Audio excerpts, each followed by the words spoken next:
আমি তানভীর হাওলাদার। পড়াশোনা শেষ করে বাবার বিজনেসটা দেখাশোনা করছি। বাবা মা ও পেতনি থুক্কু ছোট বোনকে নিয়ে আমাদের সাজানো ছোট্ট সংসার। আমরা রাজশাহীতে থাকি। টিয়া মানে আমার ছোট বোন চট্টগ্রাম থেকে লেখাপড়া করে। এক সপ্তাহ আগে সে তার বেস্ট ফ্রেন্ডকে নিয়ে বাড়ি এসেছে। মেয়েটার নাম নীলিমা। শান্ত স্বভাবের একটা মেয়ে, দেখতে অসম্ভব সুন্দরী। মনের অজান্তেই কখন জানি ওকে ভালোবেসে ফেলেছি।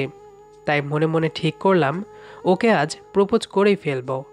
যেই ভাবা সেই কাজ। ওর কাছে এসে বললাম, নীলিমা, তুমি কি ফ্রি আছো? হুম। কিছু কি বলবেন? একটা কথা ছিল তোমার সাথে। চলো না পুকুর পাড়ে যাই। ঠিক আছে চলেন, বলেই দুজন পুকুর পাড়ে চলে এলাম। কিন্তু তিনি কিছু বলছে না, কেমন যেন অস্থির হয়ে আছেন। সিরিয়াস কিছু কি? আমি কিছুটা ঘাবড়ে গেলাম ওনার হাবভাব দেখে। বিচলিত হয়ে বলে উঠলাম, কি হচ্ছে আপনার, সিরিয়াস কিছু? আরে না না, সিরিয়াস কিছু না। আসলে কিভাবে যে শুরু করব ভাবতে পারছি না। তুমি যদি কিছু মনে করো। আমি আসলে আমি ওনার কথা শুনে একটু স্বস্তি পেলাম, তাই ওনাকে আশ্বস্ত করে বললাম, আপনি নির্দ্বিধায় বলতে পারেন, আমি কিছু মনে করব না। আসলে আমি গুছিয়ে কথা বলতে পারি না, তাই কিভাবে শুরু করব বুঝতে পারছি না। চট করে ওর হাতটা শক্ত করে ধরে বলে উঠলাম, আমি না তোমাকে প্রথম দেখাতেই ভালোবেসে ফেলেছি। প্লিজ আমায় ফিরিয়ে দিও না। আমি তোমাকে বিয়ে করতে চাই। তুমি কি হবে আমার মনের রাজ্যের রাজরানী, আমার অনাগত সন্তানদের মা? তুমি কি নেবে আমার অগোছালো জীবনটাকে গুছিয়ে দেবার দায়িত্ব? বড্ড বেশি ভালোবেসে ফেলেছি যে তোমায়। আমাকে ফিরিয়ে দিও না প্লিজ। তোমাকে ছাড়া আমি যে বাঁচতে পারবো না। অবাক চোখে ওনার দিকে তাকিয়ে রইলাম। আসলে টিয়ার কাছে ওনার পিক দেখে মনে মনে আমিও ওনাকে ভালোবেসে ফেলেছিলাম, সেই 2 বছর আগেই। কিন্তু কখনো সামনাসামনি দেখা হয়নি, তাই বলাও হয়ে ওঠেনি। টিয়াও মাঝে মাঝে আমাকে দুষ্টুমি করে ভাবি বলে ডাকতো। তখন মনের অজান্তেই নিজেকে নিয়ে কল্পনার রাজ্যে পাড়ি দিতাম। ওনার কথা শুনে আনন্দে মনটা ছেয়ে গেল। কিছু বলতে পারছি না, ঠোঁট জোড়া কাঁপছে। আনন্দের চোখের কোণে জল চলে এলো। আমিও যে তাকে ভালোবাসি, এই 1 সপ্তাহে সে আমার সমস্ত মনের ঘরটা দখল করে নিয়েছে। ওনাকে প্রতি উত্তরে কিছু বলতে যাব, তখন হঠাৎ হাতের দিকে চোখ যায়। সব কিছু এলোমেলো হয়ে গেল এক নিমেষেই। এক প্রকার জোর করে হাতটা ছাড়িয়ে কান্না ভেজা কণ্ঠে বলে উঠলাম, সরি, এটা কখনো সম্ভব না। আমার সত্যিটা জানলে আপনি কখনো আমায় মেনে নেবেন না। সত্যি? কিসের সত্যি? সেটা না হয় আপনি টিয়ার কাছ থেকেই জেনে নেবেন। আর ভুলে যান আমায়, বলেই সেখান থেকে চোখ মুছতে মুছতে দৌড়ে রুমে চলে এলাম। নীলিমা, এই নীলিমা, দাঁড়াও প্লিজ। আমার কথাটা তো শোনো।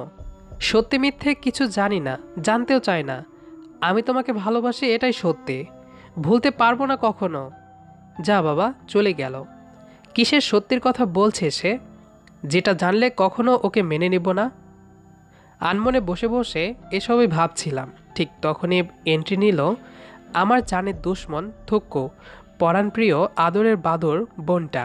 এসেই রাগান্বিত কণ্ঠে বলে উঠল, ওই হুলু বিড়াল, তুই কি বলেছিস লিমাকে? আমি আবার কি বলেছি? তুই কিছু বলিসনি, তবে ও এভাবে কাঁদতে কাঁদতে চলে গেল কেন? আরে আমি তো ওকে শুধু বলেছি যে আমি ওকে ভালোবেসে ফেলেছি, ওকে বিয়ে করতে চাই। আমার কথা শুনে টিয়া চমকে তাকালো আমার দিকে। টিয়াকে চমকাতে দেখে ভ্রুকুচকে তাকিয়ে বললাম, কিরে, এভাবে হঠাৎ চমকে উঠলি কেন? না না না, এটা হতে পারে না। তুই মজা করছিস তাই না? আমি মোটেও মজা করছি না। সত্যি রে, নীলিমাকে আমি ভালোবেসে ফেলেছি। ওর কাঁধে 2 হাত রেখে আদুরে গলায় বললাম, ওই পেতনি, তোর বান্ধবীটাকে রাজি করা না প্লিজ। আমি যে ওকে বউ বানিয়ে তুলতে চাই আমার ঘরে। না, তুই ওকে ভুলে যা, এটা কখনো সম্ভব না। কিরে, তুইও ওর মতো এমন করছিস? ও কি কাউকে ভালোবাসে? টিয়া না সূচক মাথা নাড়াই। তবে ওর বাবা মা কি আমাকে মেনে নেবে না? নাকি নীলিমা আমার থেকেও ভালো কাউকে ডিজার্ভ করে? কোনটা? কোনোটাই না। তবে তবে তবে কি ও কি মেয়ে হিসেবে ভালো না নাকি? তা না, নীলিমা মেয়ে হিসেবে প্রচণ্ড ভালো। এ যুগে ওর মতো মেয়ে একটাও খুঁজে পাবি না। তবে নীলিমাকে তোর ভাবি হিসেবে মানতে এত দ্বিধা কেন? ওর মতো মেয়েকে ভাবি হিসেবে পাওয়া তো ভাগ্যের ব্যাপার ছিল, কিন্তু এখন আমি ওকে ভাবি হিসেবে মেনে নিতে পারবো না। মানে কি? কেন মেনে নিতে পারবি না? আচ্ছা, ভাইয়া যদি কোনো কে এনে বলি তোকে বিয়ে করতে হবে, তবে কি ওকে তুই বিয়ে করতে পারবি? টিয়ার কথা শুনে রাগটা যেন আকাশ ছুঁয়ে গেল। আমি বলি কি আর ও বলে কি? কোনো মতে রাগটাকে কন্ট্রোল করে উচ্চ কণ্ঠে বলে উঠলাম, দেখ টিয়ার বাচ্চা, আমি কিন্তু মোটেও এখন ফাজলামির মোডে নেই। তোর এসব আজে বাজে কথা বন্ধ কর। তুই ওকে আমার বউ করে আনতে সাহায্য করবি কিনা সেটা বল। সব করব। এবার শান্ত হয়ে আমার কথাটা শোন, তারপর তোর যা ইচ্ছে হয় বলিস। আচ্ছা ঠিক আছে, যা বলা তাড়াতাড়ি বল। যদি জানতে পারিস কি তুই ভালোবেসে ফেলেছিস, না জেনে তবে সত্যিটা জেনে কি ঠিক আগের মতো ওকে ভালোবেসে বিয়ে করতে পারবি? অসম্ভব। বিশ্ব সুন্দরী বা কোটিপতির মেয়ে হলেও আমি এমন মেয়েকে ভালোবেসে বিয়ে তো দূরের কথা, আমার সামনে সহ্যই করতে পারবো না। তবে নীলিমাকে ভুলে যা। কিসের মধ্যে কি আর পান্তা ভাতে ঘি? ধর্ষিতা মেয়ের সাথে নীলিমার তুলনা করছিস কেন? কারণ আছে বলেই তো বলছি। আচ্ছা, 2 মাস আগে আমাদের ভার্সিটিতে এক ঘটনা পত্রিকায় ছাপা হয়েছিল, মনে আছে তোর? দেখেছিলাম তো। কি যেন নাম? মনে পড়েছে। তপ্তি চৌধুরী নামে একটা মেয়েকে তুলে নিয়ে করা হয়েছিল। হুম, জানিস মেয়েটাকে? আমি কি করে জানবো? আমি কি কখনো তাদের ভার্সিটিতে গিয়েছি নাকি? আর পত্রিকায় তো মেয়েটির কোনো ছবিও ছাপা হয়নি। ঘটনার পিছনে অবশ্যই মেয়েটা একটু হলেও দোষ আছে। আজে বাজে পোশাক পরবে, রূপের লালসা দেখিয়ে ছেলেদের উস্কানি দিলে তো এমনটা হবেই। দেখ ভাইয়া, সত্যিটা না জেনে কখনো কারোর সম্পর্কে বাজে মন্তব্য করবি না। মেয়েটার এতে কোনো দোষ ছিল না, আর সে কোনো আজে বাজে পোশাক পরে না। সে যথেষ্ট ভালো মেয়ে। সত্যিটা জানলে কখনোই এমনটা বলতে পারতি না, বরং চোখে জল আসবে।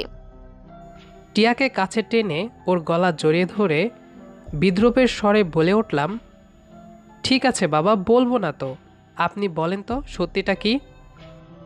তবে শোন, 7 বছর আগে তপতির বড় বোন তাপসী একটা ছেলের সঙ্গে পালিয়ে গিয়ে বিয়ে করে। পালিয়ে যাওয়াতে তাপসীকে ওর বাবা মা মেনে নেয়নি। কিছুদিন পর ওরা ওদের গ্রাম ছেড়ে শহরে চলে আসে। তখন তপতি ছোট ছিল। ওর কিছু কিছু মনে আছে ওর বোনের কথা।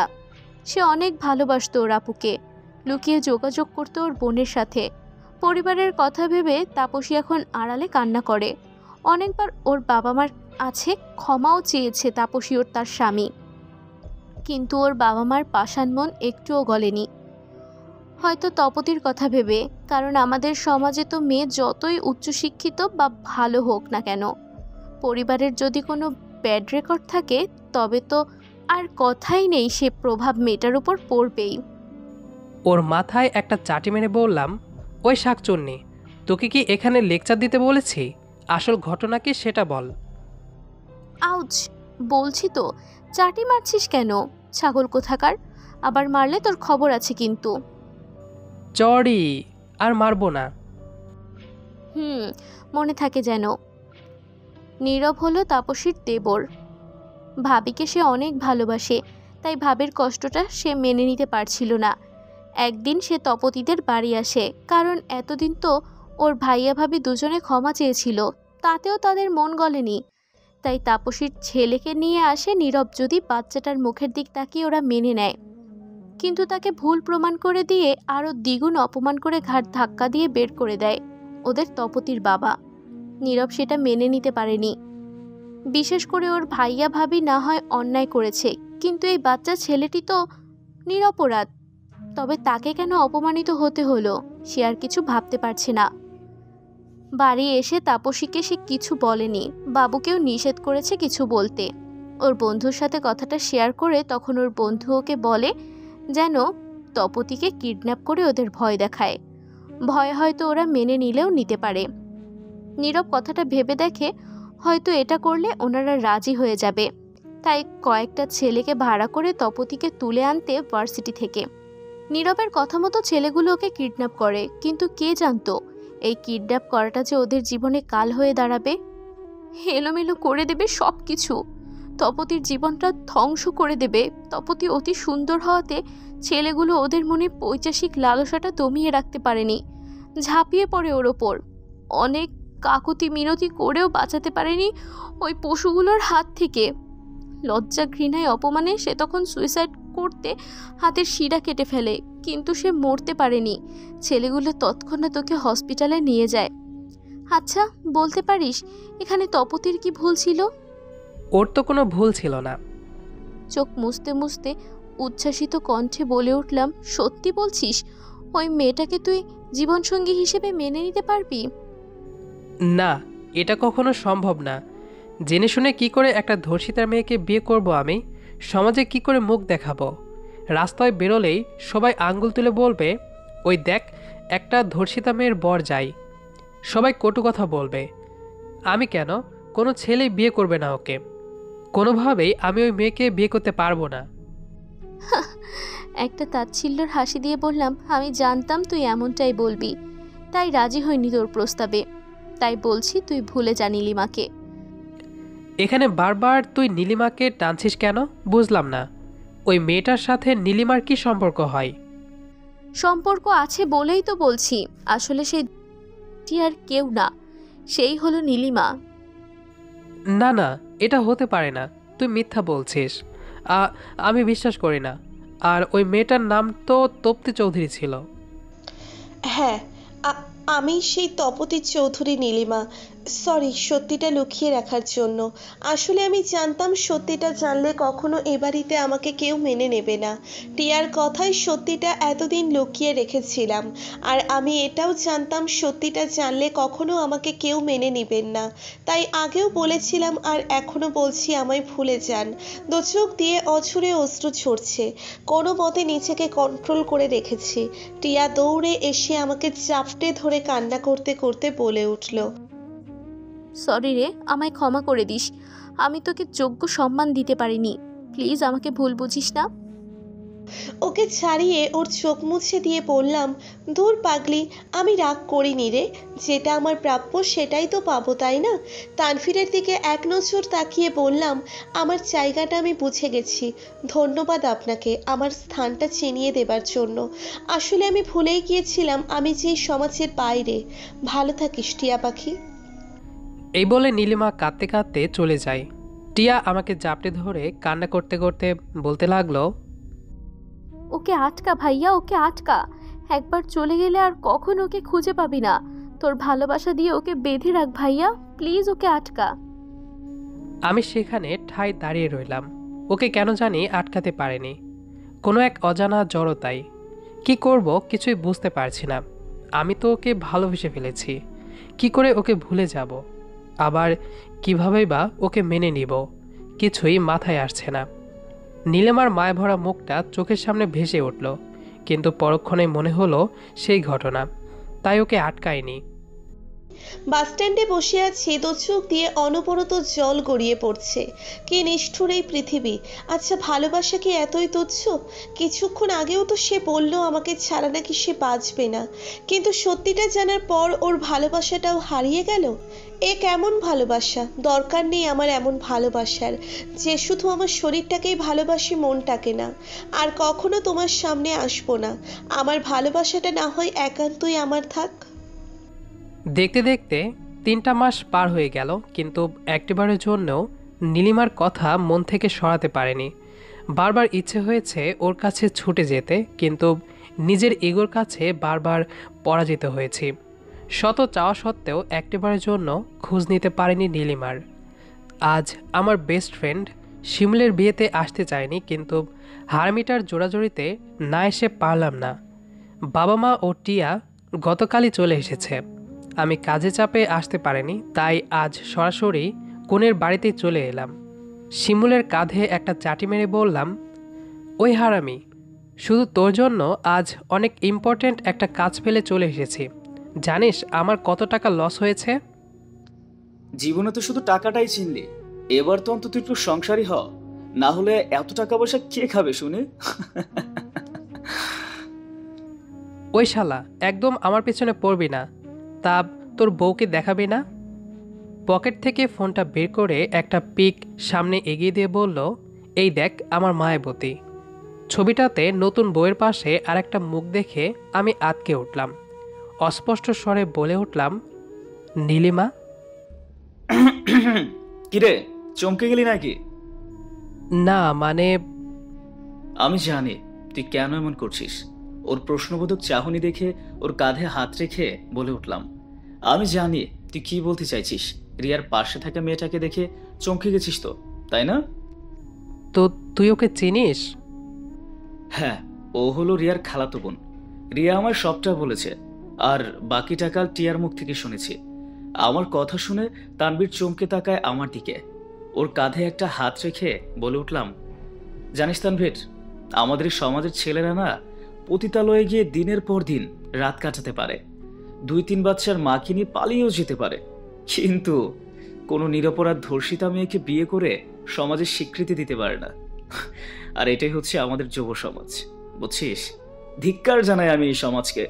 রাস্তাঘাটে মেয়েদেরকে ইফটিজিং করতে পারবো আমরা, কিন্তু বিয়ে করতে চাই একবারে ভার্জিন মেয়ে। নিজেদের দোষটা আমরা কখনোই দেখি না। সমাজ আমাদের, ধিক্কার জানাই এমন সমাজকে। মাথা নিচু করে নিস্তব্ধে বসে আছি, ভাবছি শিমুলের বলা কথাগুলো। চোখ যেন আজ বাদ মানতে চাইছে না। সে তো ঠিকই বলছে, নিজে তো কম মেয়েকে টিচ করিনি, কিন্তু লাইফ পার্টনার হিসেবে আর কিছু ভাবতে পারছি না। সব কিছু যেন এলোমেলো হয়ে আসছে। শিমুল, টিয়া কইরে বলতে পারিস? একটু আগে দেখছিলাম নীলিমার সাথে, বাট এখন কোথায় আছে জানি না। কি রে, তুই এখানে একা বসে আছিস কেন? কিছু না, এমনি। নীলিমা কোথায় রে টিয়া? কেন, এতে তোর কি দরকার? আরও কি অপমান করার বাকি আছে নাকি? টিয়া! দেখ ভাইয়া, একবার নীলিমাকে অপমান করেছিস, এখন যদি ওকে কিছু বলিস তবে আমি ভুলে যাব যে তুই আমার ভাই। এতটা অবিশ্বাস করিস আমাকে? বিশ্বাসের মতো কি কিছু করেছিস তুই যে বিশ্বাস করব? কিছু না বলে সেখান থেকে চলে এলাম। বোন তো ঠিকই বলেছে, আমি তো বিশ্বাসের মতো কিছু করিনি। তবে কি করে বিশ্বাস করবে সে? এসব ভাবতে ভাবতে আনমনে হেঁটে যাচ্ছি, ঠিক তখন ধাক্কা লাগে কারো সাথে। যখন বুঝতে পারলাম আগন্তুক পড়ে যাচ্ছে, তখনই ওর কোমর জড়িয়ে ধরি। পড়ে যাওয়ার ভয়ে সে চোখ দুটি খিচে বন্ধ করে আছে। যখন তাকালাম তার দিকে, আমার চোখ দুটি সেখানেই আটকে রইল।